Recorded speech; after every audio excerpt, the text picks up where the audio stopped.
Clean, beautiful coal. Clean, beautiful coal. We love clean, beautiful coal, don't we, Doug? Huh? I'm thrilled to welcome to the White House the men and women who light our cities. And, you know, you do things that people don't even understand. There's so much. You do so much. You heat our homes, fuel our factories, and turn natural resources into American riches and dreams. Our amazing coal miners. Thank you very much, fellas. That's great.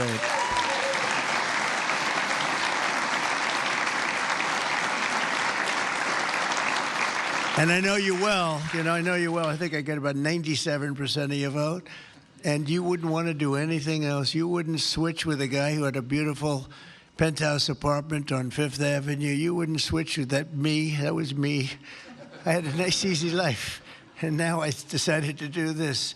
But you know what? We just hit the highest price in the history of the stock market, $50,000.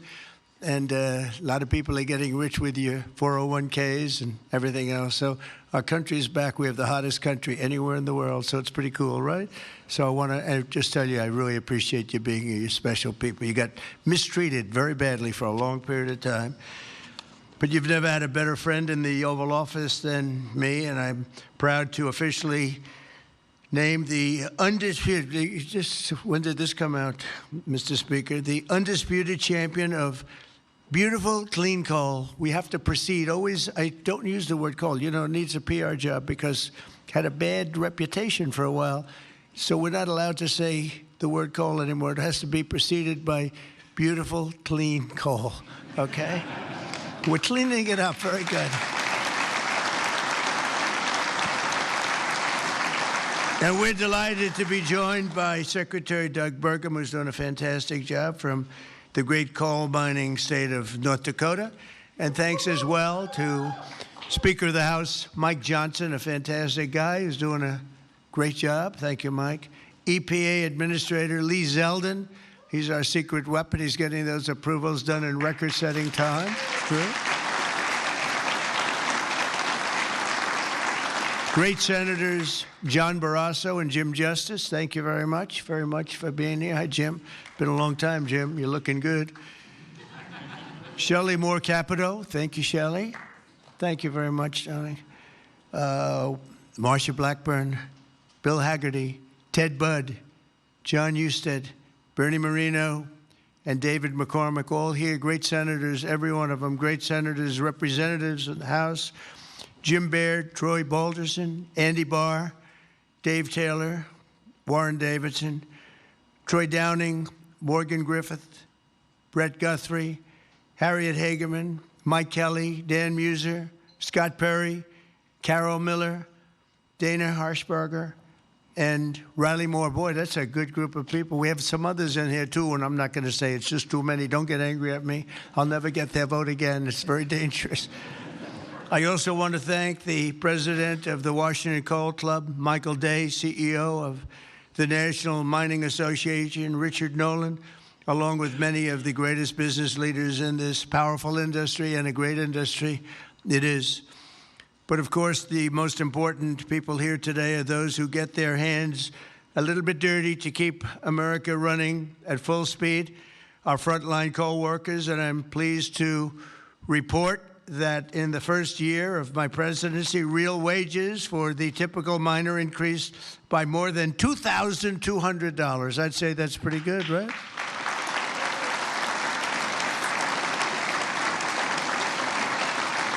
And I'll give you the bad news. It's the first time that that's happened in more than 27 years, all right? Those other presidents didn't take good care of you. They didn't take good care of you at all. They didn't realize what they had. The last time many of us were together, I signed a historic executive order to ensure that America's beautiful, clean coal plants would keep running when we need it most, and that's 24 hours a day in rain, sleet, and snow. Coal can operate when other substances can't. The Biden administration, he had no clue what he was doing. Shut down dozens of coal plants. They shut them down. Literally, it seemed like one a week, one a day. They were shutting them down left and right as fast as you could. They were paying people to shut down a coal plant. And if we had stayed on the ruinous path, we would have seen mass suffering and rolling blackouts all over the country. We would have had blackouts right now all over the country. We would have had a country that, worse than blackouts, every other thing would have been wrong with it too, with all of the horrible things that took place at our border. And right now our border is 100% secure. First time in the history of our country, actually. And you see it all the time. So instead, when large parts of our country were hit with winter storms, it was coal that kept the power on, and it was coal that never was bothered by cold weather, warm weather. It's never bothered by anything. It just keeps on chugging, right? During this vicious storm, and they had some really bad ones, coal generation surged 31%, while solar and wind totally collapsed.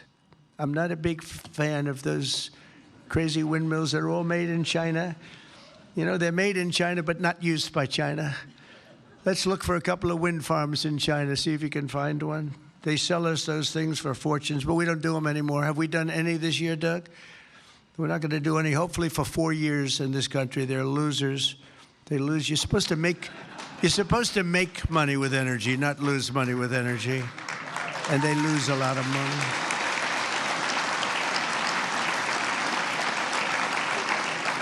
And by the way, they're all over Europe. And, you know, I was recently there, and it's not recognizable what they've done to their beautiful fields and those beautiful, beautiful scenic areas. And they put those wind turbines all over the place, and they're chugging, chugging, chugging, not doing a damn thing, except every time it goes around, it loses a fortune. It's horrible. They've lost their way.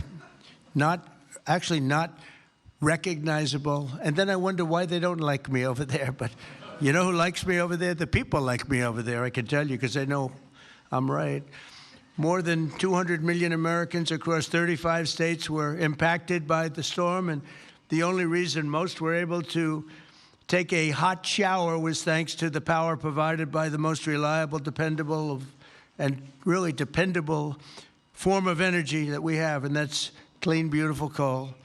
Biden and the radical left wanted to abolish coal. They did everything they could, everything possible. But on day one of this administration, I ended the war on coal. We terminated the Green New Scam, and we withdrew from the unfair, one-sided Paris Climate Accord. That was another beauty we had. We paid $1 trillion. Nobody else had to pay 10 cents. Already, I've saved 74 coal power plants from crushing restrictions and closures that would have been forced to shut down in the very immediate future. And today, I'm proud to announce that the Tennessee Valley Authority is taking action to save 2 major coal plants in Tennessee. Tennessee Valley Authority.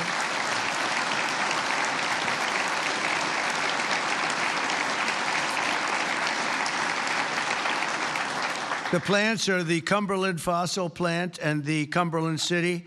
It's in Cumberland City. It's a big, beautiful thing that they just wanted to shut down. You know, the Tennessee Valley Authority has gone in a very stupid, very bad direction. The head of it, it's considered sort of semi-private. It's supposed to be semi-public, but it's semi-private. It's the highest paid government-type official in history. I think they pay them $10 million a year. They're paying them $10 million. I think the Speaker of the House wants to resign and head the Tennessee Valley Authority. And he could do a much better job, I can tell you that. Is that right, Doug? They pay him $10 million a year. Can you believe it? Well, Trump is on the scene now. We're going to make his life miserable. $10 million. I wonder what he got before he got that job. Probably making $150,000, right?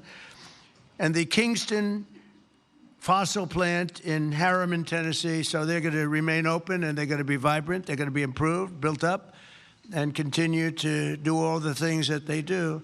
These 2 plants were slated for termination, but we're going to save over 450 jobs by keeping them going and going strong. In addition, I'm directing the Department of Energy to issue funds to coal plants in West Virginia, Ohio, North Carolina, and Kentucky to keep them online and keep those plants open. Right, Jim?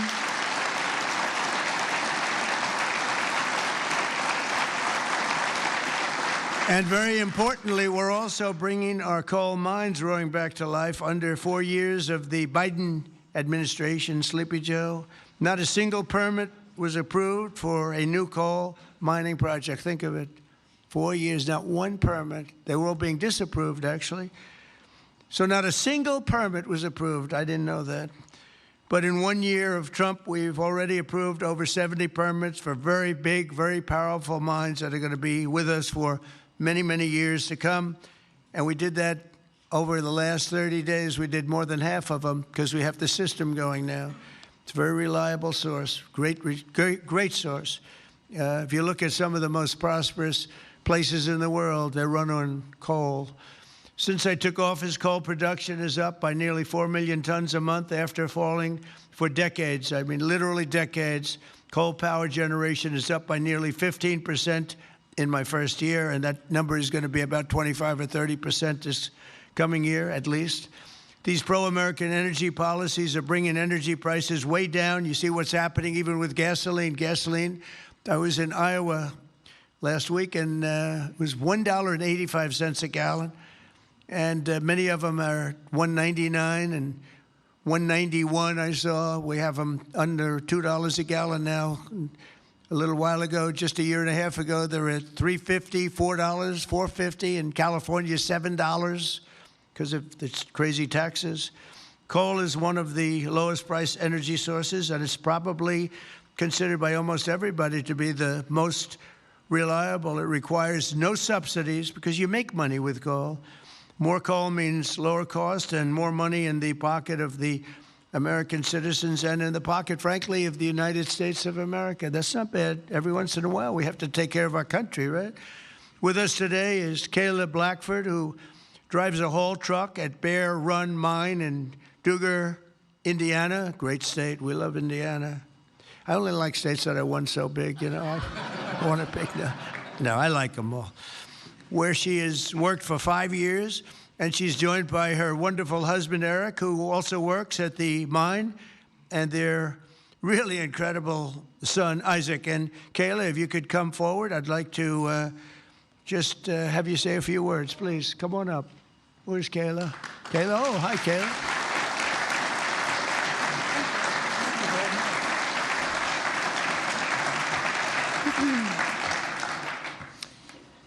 Thank you, Mr. President. As he said, my name is Kayla Blackford, and I am so proud and honored to be here today representing Peabody and coal miners across this country. My husband and I both work at Bear Run Mine in southern Indiana. I drive a haul truck, and I train others on this large piece of equipment. A haul truck is used to move rock or coal and is capable of carrying loads of nearly 250 tons. The tires are 12 feet tall. When I stand next to one, I barely reach the middle of the tire. It's the best job I've ever had, and not just because of the cool mom points I get for driving big equipment. My job supports my family. It supports our community, and it keeps the lights on and electricity affordable, not just in Indiana, but across the country. As demand increases and our lives become increasingly electrified, America needs to generate more electricity, not less. For years, coal miners have felt the weight of policies that made our future uncertain. Over the past year, that weight has begun to lift. My son, Isaac, who's here today,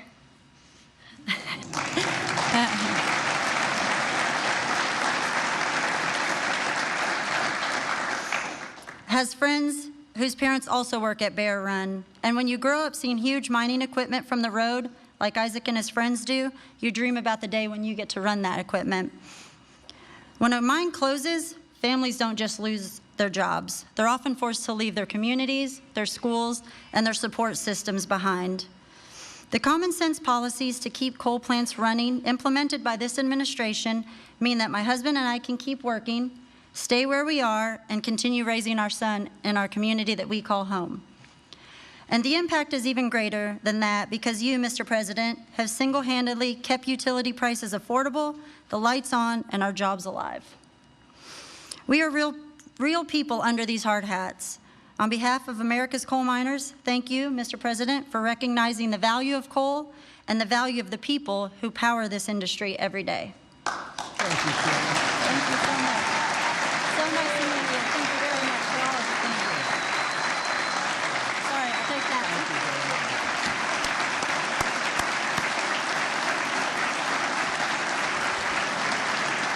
job. She did a good job, right? Look at the boy.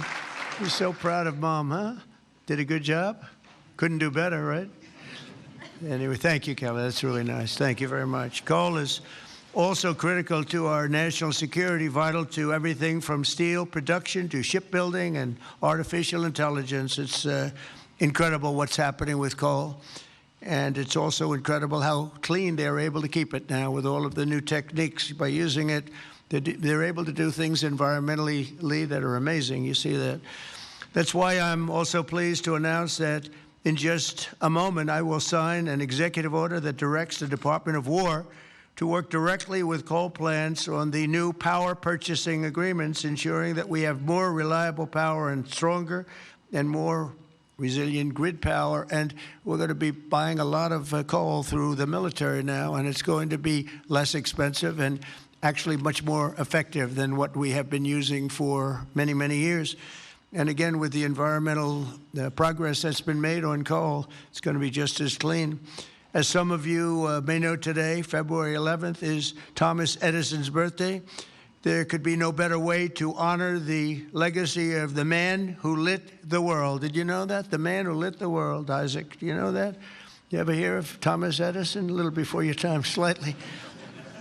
But then to reaffirm our commitment to American energy independence and the American energy dominance. We're going to be dominant, and we are dominant right now. We have a new group of people that we're very close to, become very close to, and that's called Venezuela, where we're taking in this case, oil. We had 50 million barrels of oil that we have floating right now to Houston to be refined, and we're getting energy from all different sources. And so oil and gas is fantastic. So many of them are so good, but we're not going to use the bad ones. America is now the #1 energy producer in the world. We are by far #1. In fact, we're very soon going to be #1 by double what #2 is. And under our leadership, we're becoming a massive energy exporter. In just the past few months, we've made historic trade deals with Japan, Korea, India, and others to increase our coal exports dramatically. We're now exporting coal to all over the world, and the quality of our coal is supposed to be, I'm not an expert in coal, but I've been very good to the people that are. The quality of our coal is supposed to be the finest anywhere in the world. From West Virginia to Wyoming, from Ohio to Montana, and all across the country, we're lifting up our hardworking American miners like nobody has ever done before. We're bringing down costs of American consumers, and together we're making the most of the magnificent land that God gave us to rebuild the greatest economy and the greatest nation in the history of the world. Another one of my favorite words is the word tariff. You know, tariff is very, I know they want to hear that little story. I used to say it's my favorite word. They said, what about God? What about religion? What about family and your wife, your children? So now I make it my 5th favorite word. Oh, you have no idea. I suffered. I was suffering from the fake news media. They were going after me when I said it was my favorite word. So I make it #5, and I think I'm generally speaking okay. They'd like it to be a little bit later than that. But because of tariffs, you saw that it was just announced, our trade deficit has gone down. Now, if you go down 1 point, 2 points, you're like a genius. It's gone down 78%. 78%. Can you believe it? And we have to fight. Right, Speaker? And we have to fight. Just came out. Everyone's saying, that can't be right. 78% reduction in our trade deficit. And next year, we're going to be positive if we keep it all going. We're waiting for a very important decision from the Supreme Court. But I want to thank the speakers here because you have fought with me. You got it very early. Now almost everybody's getting it. But it's numbers that we've never seen. The other thing is breaking 7,000 on the S&P, and very importantly, 50,000 yesterday. 50,000 we broke on the Dow. And if you remember, when I won, they said if he could ever produce 50,000 by the end of his 4th term, by the end of his 4th year, it would be unbelievably successful. Well, we produced 50,000 in excess now, went up today, in excess of 50,000 at the end of my first year. So that's some difference. And that's because of tariffs. So we're doing numbers that nobody thought were possible. The economy is rich. I tell the story that in Saudi Arabia, the king said, you know, sir, a year and a half ago, we were all saying you were a dead country, and now you have the hottest country anywhere in the world. That's true. We're the hottest country anywhere in the world, and a lot of reasons. So once again, I'd like to thank you for the tremendous honor of being here, and especially these gentlemen in the front row and a couple of you in the second row. What happened to the guys in the second row? They couldn't make it to the front. What's wrong with them? They don't shovel it as well, right? But I want to thank you and invite the chairman of our National Coal Council, Peabody Energy CEO, which is a great company, by the way, Jim Grech, to come up and say a few words. Please, Jim. Thank you very much.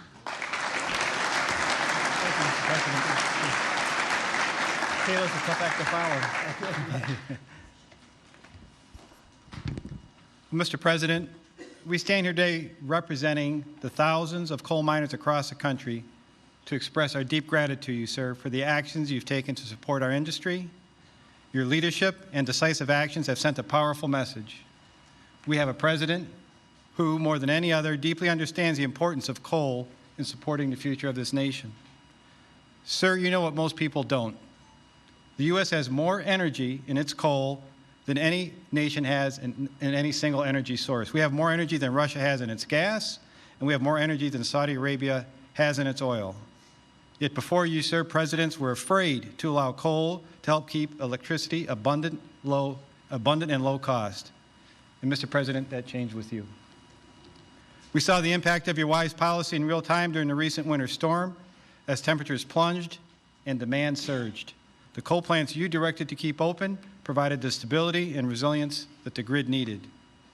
And today, thanks to your leadership, sir, we are working with your administration on the potential to build new coal-fueled power plants and having coal emerge as a source of rare earth elements and critical minerals that are essential for our national security and economic future. And because of you, sir, the mining towns that once feared for their futures are seeing new investment, renewed optimism, and a sense of pride restored. Families feel more secure, local businesses are growing again, communities that had been written off are reinvigorated. For the thousands of workers across this industry, your support has meant more than policy, sir. It has meant dignity, stability, and the recognition that their work matters in making America great again. So, sir, Mr. President, on behalf of Michael Day, the chairman of the Washington Coal Club, and all the coal miners across our great country, I'd like to ask there's some executives and coal miners that are going to join us on stage, and we are going to present you an award, sir. Oh, it's great. Thank you very much. Thank you.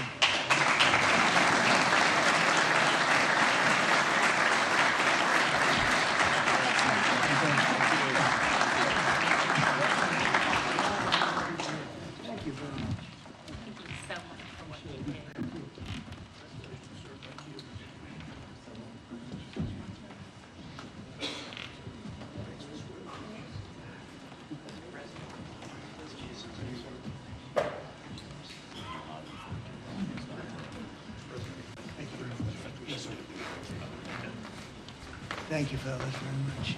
Thank you, Mr. President. Sir, to show our appreciation, the trophy says the undisputed champion of beautiful, clean coal. Thank you, sir.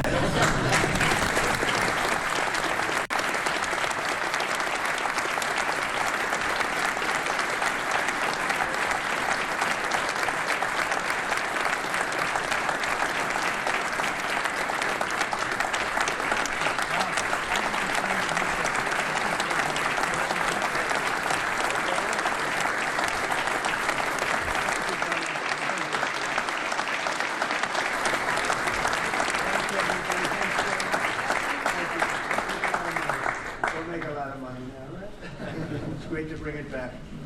You were treated very badly, and now you're treated really well. Thank you very much. Thank you, everybody, very much. Appreciate it. Speakers, thank you.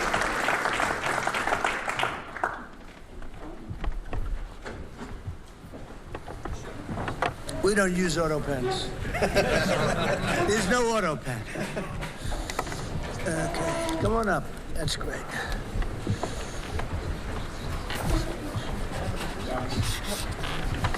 Down, please.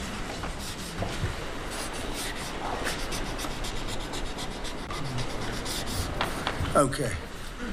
Here you go, fellas. Take these. Take these.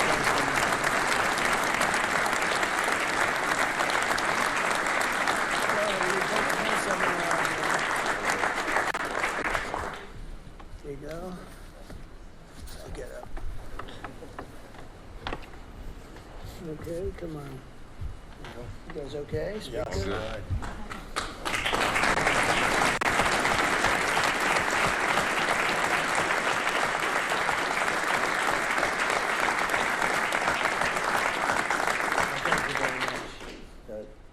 Thank you very much.